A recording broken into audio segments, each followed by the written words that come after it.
સમાચારમાં આગળ વાત જૂનાગઢની પ્રાણીઓના પ્રેમની અદ્ભુત ઘટના સામે આવી છે। આંખલાએ બચાવ્યો છે આંખલાનો જીવ। સિંહના મુખમાંથી આંખલાને આંખલાએ છોડાવ્યો। માંગરોળના શેરિયાજ બારાનો આ વિડીયો સામે આવ્યો છે। બે સિંહોએ આંખલા પર હુમલો કર્યો હતો ત્યારે મોતના મુખમાંથી સાથી આંખલાએ બચાવ્યો છે। તો આંખલાએ આંખલાનો જીવ બચાવ્યો। આ ચોંકાવનારા દ્રશ્યો છે જે સામે આવ્યા છે। સિંહના મુખમાંથી આંખલાએ આંખલાને છોડાવ્યો હતો। આ દ્રશ્યો કેમેરામાં કેદ થયા છે જે ખરેખર અદ્ભુત હોવાની સાથે સાથે ચોંકાવનારા છે। આંખલાને સિંહનો પણ ડર નથી, પોતાના સાથીની મદદ કરવા માટે તે આવે છે। પ્રાણીઓમાં પણ કેવો અદ્ભુત પ્રેમ છે તે આ ઘટના પરથી પુરવાર થાય છે। તો જુઓ કઈ રીતે આંખલો છે તે પોતાના સાથી આંખલાનો જીવ બચાવે છે, સિંહના મુખમાંથી આંખલાને છોડાવે છે। રાતના દ્રશ્યો છે જે કેમેરામાં કેદ થયા છે અને હાલ આ વિડીયો વાયરલ થઈ રહ્યો છે। પ્રાણીઓના પ્રેમની આ અદ્ભુત ઘટના કહી શકાય કે પ્રાણીઓમાં પણ કેટલો પ્રેમ હોય છે અને કેટલી મદદની ભાવના હોય છે તે આ દ્રશ્યો પરથી પુરવાર થાય છે। તો જૂનાગઢમાં સિંહના મુખમાંથી આંખલાને આંખલાએ છોડાવ્યો હતો। બે સિંહે આંખલા પર હુમલો કર્યો હતો। શિકાર કરવાનો તેઓ પ્રયાસ કરી રહ્યા હતા। રાજકોટમાં મોટી રેલ દુર્ઘટના ટળી છે। માલ્યાવિગરમાં ફાટક પાસે ગેટમેનની ગંભીર બેદરકારી સામે આવી। ફાટક નંબર 11 પર ટ્રેન આવી ગઈ છતાં ફાટક બંધ ન કરાયું। ગુડ્સ ટ્રેન આવી ગઈ છતાં ગેટમેન નિંદ્રામાં। મંગળવારે રાત્રે 12 વાગ્યાની આ સમગ્ર ઘટના છે। પ્રત્યક્ષદર્શીએ બનાવેલો આ વિડીયો વાયરલ થઈ રહ્યો છે। તો ફાટકની બંને તરફ ઊભા હતા વાહન ચાલકોની સતર્કતાના કારણે મોટી દુર્ઘટના ટળી ગઈ। ગેટમેનને ઉઠાડીને ફાટક બંધ કરાવવામાં આવ્યું હોવાનો વિડીયો વાયરલ થયો। વાયરલ વિડીયોને લઈને ડીઆરએમે પગલાં લીધા છે। Rajkot railway division gateman Sumit કુમારને તાત્કાલિક અસરથી સસ્પેન્ડ કરવામાં આવ્યા છે। ડીઆરએમના અધ્યક્ષસ્થાને ખાતાકીય તપાસ પણ શરૂ કરાઈ છે।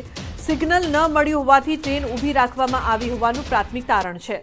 ઇન્ક્વાયરી પૂર્ણ થયા બાદ વધુ તપાસ હાથ ધરાશે। તો ગુડ્સ ટ્રેન આવી ગઈ પરંતુ ગેટમેન નિંદ્રામાં।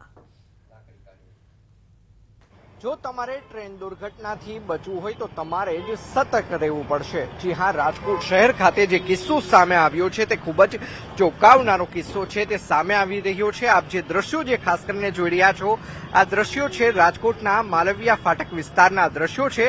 ગઈકાલે મોડી રાત્રે 12 વાગે સોમનાથ પોરબંદર તરફથી એક ગુડ્સ ટ્રેન આવી હતી। આ ગુડ્સ ટ્રેન છે તે ફાટકથી 180 મીટર દૂર આવીને ઊભી રહી ગઈ હતી। જે પાછળનું કારણ છે કે જે ગેટમેન હોય છે ગેટમેન દ્વારા જે લોકો પાયલટ છે તે પાયલટને ગ્રીન સિગ્નલ આપવામાં નહોતું આવ્યું। અમે આપને તે સિગ્નલના દ્રશ્યો પણ છે તે બતાવવાના પ્રયત્નો કરી રહ્યા છીએ કે જોઈ શકાય છે કે આ ફાટકથી એક્ઝેક્ટ 180 મીટર છે તે સિગ્નલ આવેલું છે ને જો તે સિગ્નલ ગ્રીન ન હોય તો જે પ્રમાણે રેલવે વિભાગની જે જોગવાઈ છે જે પ્રકારનો નિયમ છે તે અનુસાર જે ડ્રાઈવર છે તેને 180 મીટર દૂર આ ટ્રેન છે તે રાખી દેવાની હોય છે ને જો 2 મિનિટ સુધી જે ગેટમેન છે તેમના દ્વારા કોઈ પ્રત્યુત્તર અથવા તો સિગ્નલ આપવામાં ન આવે તો તેમણે ફાટક પાસે આ પોતાની ટ્રેન છે તે રાખવાની ફરજ પડતી હોય છે।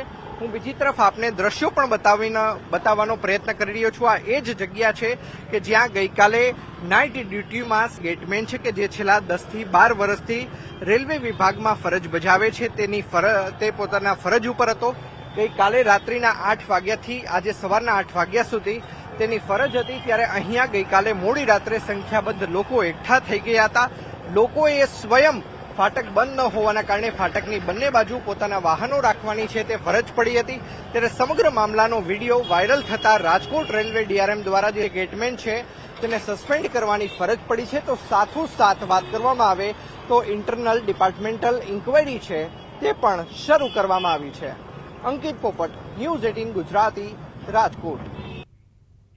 તો હવે વાત કરીશું ચોમાસું રફતાર પકડશે।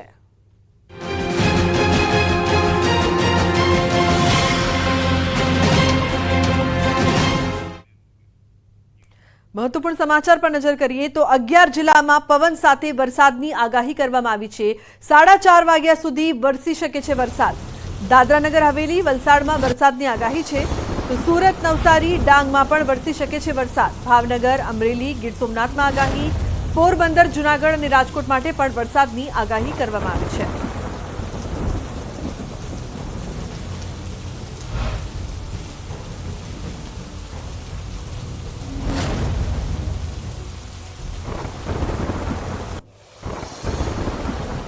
હવામાન વિભાગની મોટી આગાહી. ચોમાસું હાલ નવસારીની આસપાસ સ્થિર છે. સાયક્લોનિક સર્ક્યુલેશન સક્રિય થયું છે.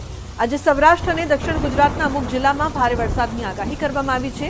સાથે જ માછીમારોને દરિયો ન ખેડવાની પણ સૂચના આપવામાં આવી છે.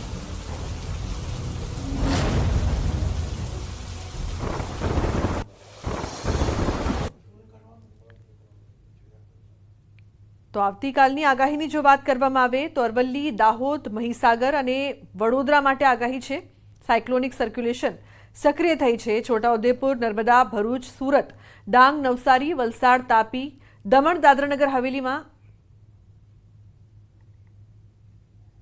डेवन के लिए नवसारी, सूरत, वलसाड़, दमन और दादरा नगर हवेली में हैवी रेनफॉल की वार्निंग है और सौराष्ट्र रीजन के गिर सोमनाथ, अमरेली और भावनगर के लिए हैवी रेनफॉल की वार्निंग है और साथ में थंडर स्टॉर्म की भी वार्निंग है। और डेवन की बात करेंगे बाकी डिस्ट्रिक्ट के लिए, जहाँ पे लाइट टू मॉडरेट रेन और साथ में थंडर स्टॉर्म की वार्निंग है। वो डिस्ट्रिक्ट है साउथ गुजरात के सारे डिस्ट्रिक्ट कवर हैं और नॉर्थ गुजरात के अरावली, खेड़ा, अहमदाबाद, आनंद, पंचमहल, दाहोद और महिसागर डिस्ट्रिक्ट कवर हैं। और डे 2, डे 3, डे 4 की बात करेंगे, जहाँ पर आइसोलेटेड प्लेसेस पे लाइट टू मॉडरेट रेन है। वो डिस्ट्रिक्ट हैं गांधीनगर, आनंद, पंचमहल, दाहोद और महिसागर। और साउथ गुजरात के सारे डिस्ट्रिक्ट कवर हैं, जहाँ पे फ्यू प्लेसेस पे लाइट टू मॉडरेट रेन का पूर्वानुमान है। और डे 5 की बात करेंगे और डे 6 और डे 7 के लिए तो साउथ गुजरात के सारे डिस्ट्रिक्ट कवर हैं, जहाँ पे फ्यू प्लेसेस पे लाइट टू मॉडरेट रेन का पूर्वानुमान है। और नॉर्थ गुजरात के महसाना, अरावली, अहमदाबाद, खेड़ा और पंचमहल डिस्ट्रिक्ट है, जहाँ पर आइसोलेटेड प्लेसेस पे लाइट टू मॉडरेट रेन का पूर्वानुमान है। આવતીકાલની આગાહીની જો વાત કરવામાં આવે તો અરવલ્લી, દાહોદ, મહીસાગર, વડોદરામાં આવતીકાલે વરસાદ પડશે. છોટાઉદેપુર, નર્મદા, ભરૂચ, સુરત, ડાંગ, નવસારી, વલસાડ, તાપી, દમણ, દાદરાનગર હવેલી, જૂનાગઢ, અમરેલી, ભાવનગર, ગીર સોમનાથ અને દીવ માટે પણ આગાહી કરવામાં આવી છે.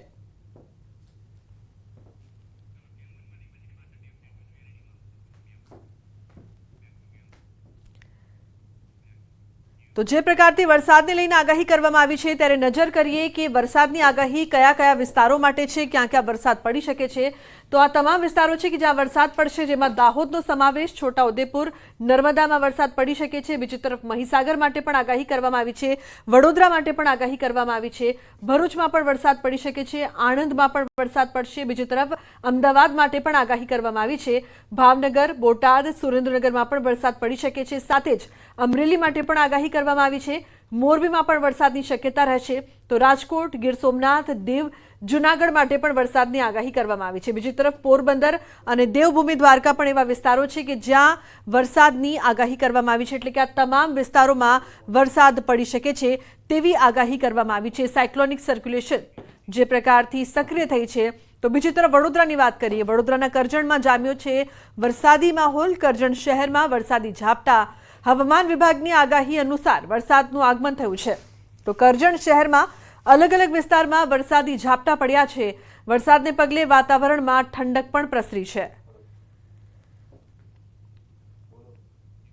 નવસારીની વાત કરવામાં આવે તો ગણદેવી તાલુકામાં વાતાવરણમાં પલટો આવ્યો છે. ગણદેવી સહિત આસપાસના ગામોમાં વરસાદ વરસ્યો છે. પવન સાથે વરસાદ આવતા વાતાવરણમાં ઠંડક પ્રસરી છે. તો બિલ્લીમોરા શહેરમાં પણ ધીમી ધારે વરસાદનું આગમન થયું છે. ગીર સોમનાથ જિલ્લાની વાત કરીએ તો તાલાલા ગીરના ગ્રામ્ય વિસ્તારોમાં વરસાદનું આગમન સવારથી થઈ ગયું છે. માધવપુર, જશાધાર, ધાવા, આંકોલવાડી, જાબુર સહિતના ગ્રામ્ય વિસ્તારોમાં ધીમી ધારે વરસાદ વરસી રહ્યો છે. તો ગીર સોમનાથના અનેક વિસ્તારોમાં સતત બીજા દિવસે વાતાવરણમાં પલટો જોવા મળ્યો છે. વેરાવળ શહેર તથા ગ્રામ્ય પંથકમાં વહેલી સવારે ધીમી ધારે વરસાદ પડ્યો છે.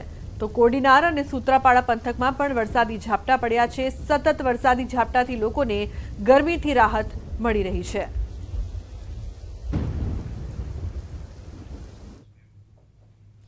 સમાચારમાં આગળ વાત કરીએ વડોદરાની લીમડાનું મહાકાય વૃક્ષ ધરાશાયી થયું છે સયાજી બાગ પાસે મોટું વૃક્ષ ધરાશાયી કાર પર વૃક્ષ ધરાશાયી થયું કારને નુકસાન પણ પહોંચ્યું છે ફાયર બ્રિગેડ દ્વારા ઘટના સ્થળે પહોંચીને કામગીરી શરૂ કરવામાં આવી છે તો પાર્કિંગમાં સહેલાણીઓ ન હોવાના કારણે મોટી દુર્ઘટના ટળી છે કાર પર વૃક્ષ ધરાશાયી થયું હતું અને કારને નુકસાન પહોંચ્યું છે મહત્વની વાત એ છે કે અહીં આસપાસ કોઈ સહેલાણી ન હતા નહીંતર મોટી દુર્ઘટના પણ સર્જાઈ શકત તો સયાજી બાગ પાસે મોટું વૃક્ષ ધરાશાયી થયું જે બાદ રસ્તા વચ્ચે આ વૃક્ષ પડેલું જોવા મળ્યું કારને પણ મોટા પાયે નુકસાન પહોંચ્યું છે ઉલ્લેખનીય છે કે આસપાસ કોઈ ત્યાં ઉપસ્થિત ન હતું નહીંતર તેમને ઈજા પણ પહોંચી શકતી હતી વડોદરાની આ સમગ્ર ઘટના છે કે જ્યાં લીમડાનું મહાકાય વૃક્ષ ધરાશાયી થયું છે સયાજી બાગ પાસે આ મોટું વૃક્ષ ધરાશાયી થયું કાર પર વૃક્ષ ધરાશાયી થયું હતું જે બાદ લોકો પણ ડરી ગયા હતા જોકે કારને નુકસાન થયું છે ફાયર બ્રિગેડ દ્વારા ઘટના સ્થળે પહોંચીને કામગીરી શરૂ કરવામાં આવી છે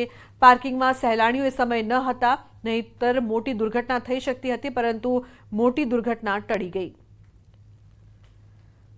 તો દ્રશ્યોમાં જોઈ શકાય છે કે કેટલું મહાકાય છે આ લીમડાનું વૃક્ષ જે અચાનક ધરાશાયી થઈ ગયું હતું પાર્કિંગમાં અને સીધું કાર પર પડ્યું હતું ફોન લાઈન પર સંવાદદાતા હાર્દિક જોડાયા છે વધુ માહિતી આપવા માટે હાર્દિક આ સમગ્ર મામલે શું અપડેટ્સ છે આપની પાસે બિલકુલ જો વડોદરા શહેરની વાત કરીએ તો મધ્ય ગુજરાતનું જે સયાજી બાગ છે તે વડોદરામાં આવેલું છે અને વડોદરાનું જે સયાજી બાગ છે તે મોટી સંખ્યામાં જે સહેલાણીઓ છે તે આવતા હોય છે ત્યારે આજે સવારે એક મોટી જે છે તે દુર્ઘટના ટળી હતી કારણ કે સયાજી બાગની બહાર જે પાર્કિંગ આવેલું છે ત્યાં જે એક મહાકાય વૃક્ષ છે જે વર્ષો જૂનું વૃક્ષ હતું તે અચાનક જ ધરાશાયી થઈ ગયું હતું અને ઉલ્લેખનીય બાબત છે કે ત્યાં જે કાર છે તે પાર્કિંગમાં મૂકેલી હતી ત્યારે આ કાર ઉપર જ જે વૃક્ષ છે તે ધરાશાયી થવાના કારણે જે કારને જે મસ્ત મોટું નુકસાન થયું હતું સદનસીબે કોઈ જે મુસાફર હોય છે કે પછી રાહદારી હોય છે તે જે છે તે રસ્તા પરથી પસાર નહોતું થતું જેના કારણે મોટી જાનહાનિ જે ચડી છે પરંતુ જે સ્થાનિક લોકો છે સહેલાણીઓ છે તેમના દ્વારા તાત્કાલિક ધોરણે ફાયર બ્રિગેડને જાણ કરવામાં આવી હતી ફાયર બ્રિગેડ ટીમ જે છે તે ઘટના સ્થળે પહોંચી હતી અને જે વૃક્ષ છે તેને ડ્રાઇવિંગ કરીને